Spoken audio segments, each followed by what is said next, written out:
Hi there, welcome to the Jig-Master workshop. In this episode, we're going to put together a crosscut sled for our table saw. It's a useful fixture that's easy to assemble, easy to calibrate, and fun to put together. Now I've gone ahead and pulled all the necessary components off the rack. Let's head over to the table saw and get started. Here at the table saw, we have all the necessary components to assemble our sled. Now I've gone ahead and unplugged the table saw, lowered the blade all the way down while we're doing this for safety. Here we have our two base units, 4 of our L blocks, a rear fence, and our front primary fence. Let's go through the individual components and run through a dry assembly. Let's get started with the base units. These have the miter bars already installed on the bottom. The miter bars have been adjusted to fit the miter slot in the table saw properly without any play or any slop. Now let's step back a minute and review how these base units were customized to fit our table saw. Now I've gone ahead and raised the saw blade for this particular demonstration. These base units were initially oversized and then were cut to width individually. We started by first installing and adjusting the miter bars on the bottom of the oversized base units. The right unit was run through the saw in one direction, then rotated 180 degrees,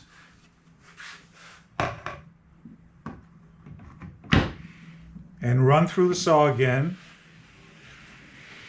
to cut the second edge. We did the same thing with the left unit. Run it through the saw in one direction, rotated it 180 degrees, and run through the saw again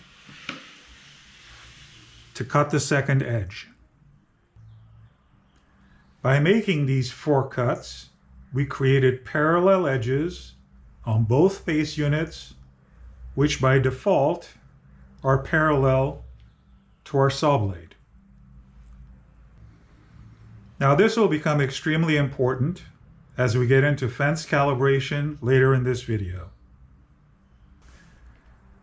Now with the 2 base units in place and fully calibrated, we'll go ahead and attach the rear fence to the rear L blocks, and then attach this entire assembly to the back of the 2 base units. We'll do the same thing with the front primary fence. Attach it to the front L blocks, and then attach the entire assembly to the front of the base units. Let's take a closer look at the primary fence.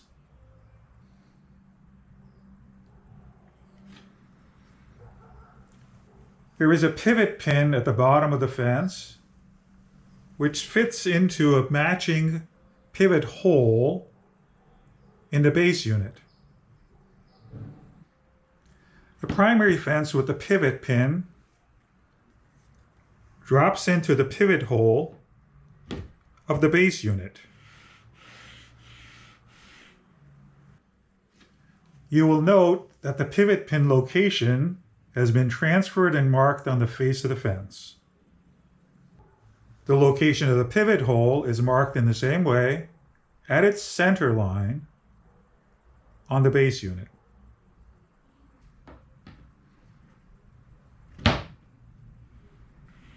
The pivot pin allows the fence to pivot back and forth relative to the pivot hole in the base.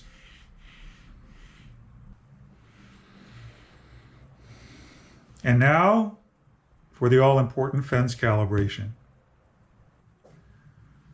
To calibrate the fence to 90 degrees to the blade, we place a square along the edge of the base unit.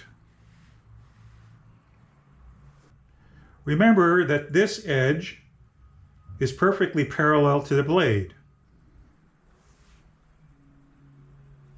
Now I'm going to slide the square slowly towards the fence while firmly pushing it against the edge. As I do this, the fence will pivot and join up with the square at 90 degrees to the edge, which by default is also at 90 degrees to the blade. Now let's see that again.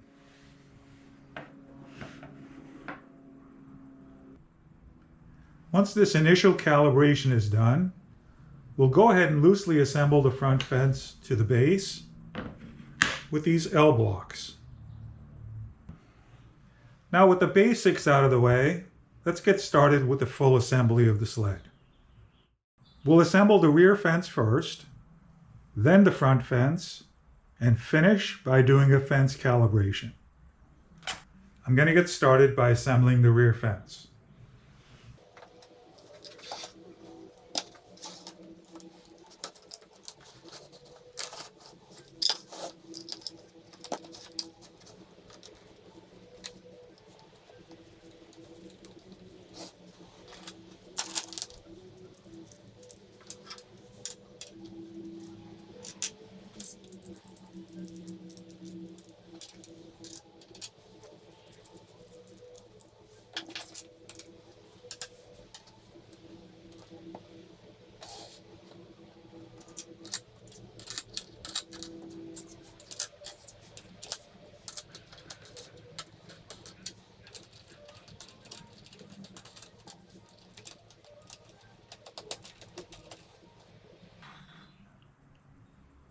Now with the rear fence loosely assembled, I'm going to check that the base units are aligned perfectly.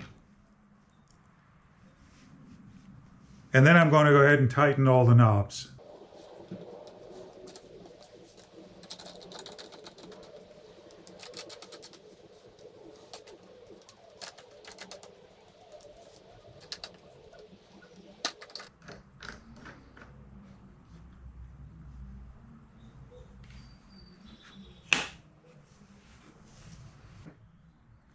Now with the rear fence fully attached, I'm going to assemble the front primary fence.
Now with the rear fence firmly secured and the primary fence loosely assembled, let's move on to calibrating the fence. Now to calibrate the fence accurately, we need two identical circular objects. I'm going to use these bearings since I know they're exactly the same diameter. Now we could also use washers as long as they're exactly the same size. And these are. I'm going to go ahead and position this T-bolt in the slot because we're going to need that very soon. Next, I'm going to place these bearings against the fence.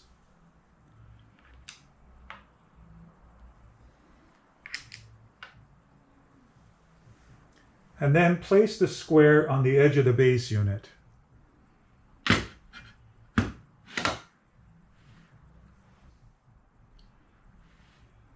Now I'm going to push this square towards the bearings while also pushing firmly against the edge of the base unit.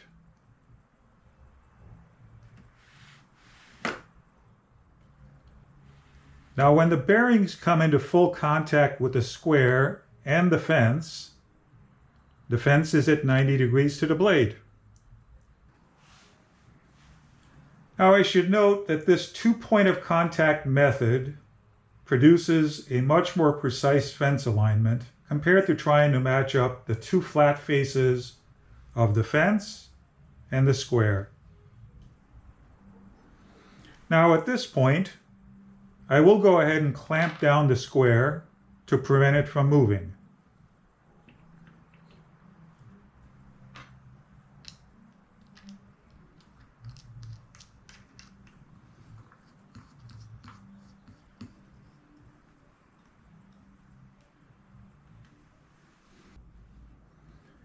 Now with the fence securely clamped down, and while lightly pushing the fence against the bearings, I'm going to go ahead and tighten all the knobs.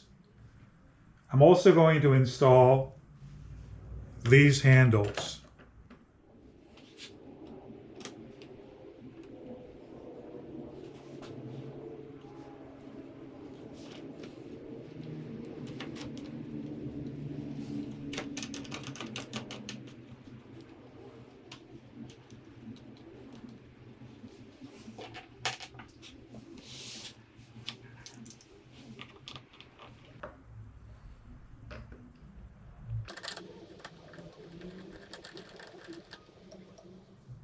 Now with the primary fence calibrated and firmly secured, I'm going to remove the square and the bearings.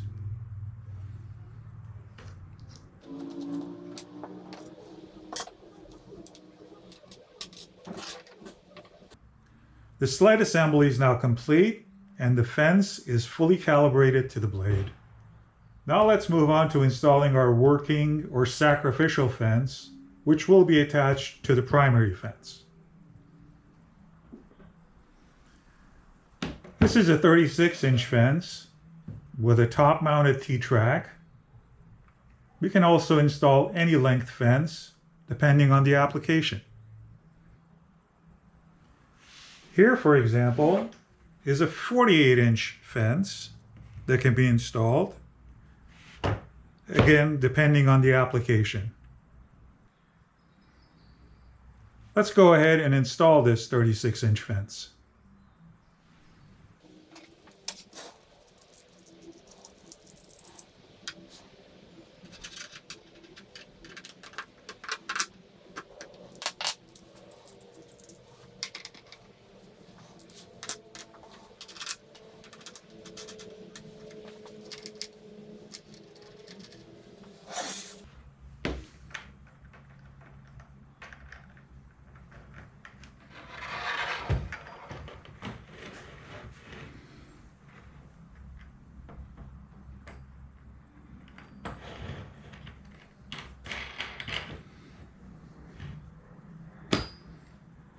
I'm going to go ahead and slip in these playing cards under the fence to raise it a little bit and create a dust relief. Then I'm going to go ahead and tighten the knobs to secure the fence.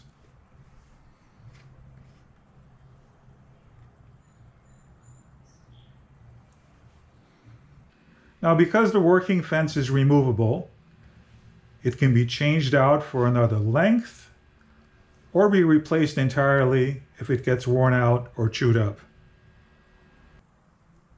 Keep in mind that as long as the primary fence isn't disturbed or moved, the working fence swaps will not affect the sled's calibration. Now we can loosen these knobs, and that would allow the working fence to slide back and forth and be adjusted to whatever position the task at hand requires. And here we have it, our fully assembled and calibrated crosscut sled.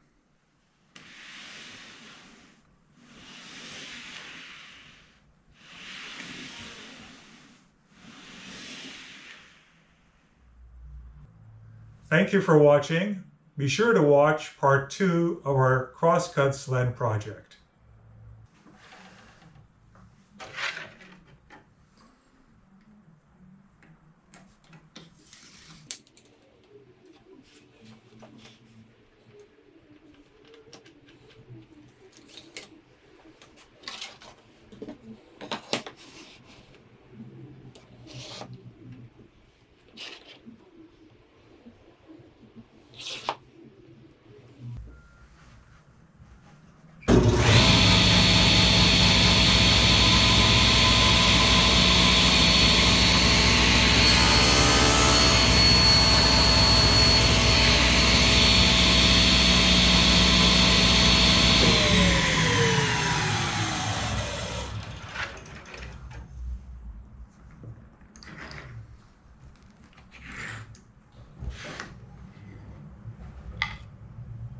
Well, that's it for this episode. In the next episode, we're going to accessorize our sled, add some safety features to it, and take it for a test drive. Until then, stay curious, stay creative, have fun, and God bless.